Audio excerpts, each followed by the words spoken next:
প্রতিপক্ষ হিসেবে শ্রীলঙ্কা নয়, বাংলাদেশ অধিনায়ক শান্তর মাথায় কঠিনভাবে দুশ্চিন্তার ভাঁজ পড়ে গেছে মূলত একটি কারণে। বিশ্বকাপ শুরু হয়েছে, প্রায় সপ্তাহ গড়িয়েছে, তবে এখনো মাঠে নামা হয়নি বাংলাদেশের। বিশ্বকাপ মানেই সম্ভাবনা, প্রত্যাশা। এবারও টি-20 বিশ্বকাপের আগে বাংলাদেশ দলের কাছে প্রত্যাশা থাকবে। এটা শুধু বাংলাদেশ দল নয়, বিসিবি বা দল সংশ্লিষ্ট যারা আছেন তাদেরও প্রত্যাশা থাকে, সমর্থকদেরও থাকে। সবাই চায় বাংলাদেশ দল বিশ্বকাপে ভালো করুক, বাংলাদেশ দলও একটা লক্ষ্য নিয়ে যায়, সেটা সবসময় ইতিবাচক থাকে। সেই লক্ষ্যে ভোরে শ্রীলঙ্কার বিপক্ষে মাঠে নামবে শান্তর বাহিনী। বিশ্বকাপে নিজেদের প্রথম ম্যাচে মাঠে নামার আগে প্রতিপক্ষকে নিয়ে ভাবছেন না টাইগার অধিনায়ক, বরং টপ অর্ডার নিয়ে, যে কারণে কঠিনভাবেই চিন্তিত হয়ে পড়েছে বাংলাদেশ অধিনায়ক। লঙ্কানদের বিপক্ষে মাঠে নামার আগে প্রতিপক্ষকে নিয়ে কথা বলেছেন শান্ত।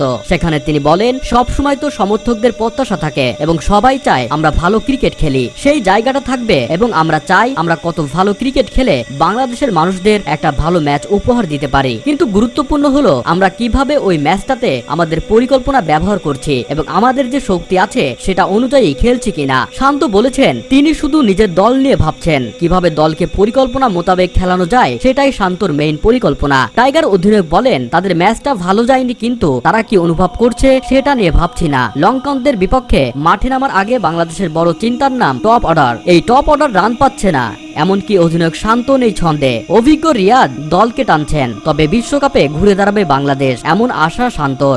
বাংলাদেশের অধিনায়ক বলেন, সম্প্রতি খুবই সত্য টপ অর্ডাররা ভালো করেনি বা করছেও না, কিন্তু কালকের দিনটা পুরোপুরি নতুন দিন এবং আপনি যেটা বললেন, অনুশীলনে যার যে সমস্যা আছে সবাই শতভাগ দিচ্ছে, আগের জায়গা থেকে সবাই ভালো অবস্থায় আছে।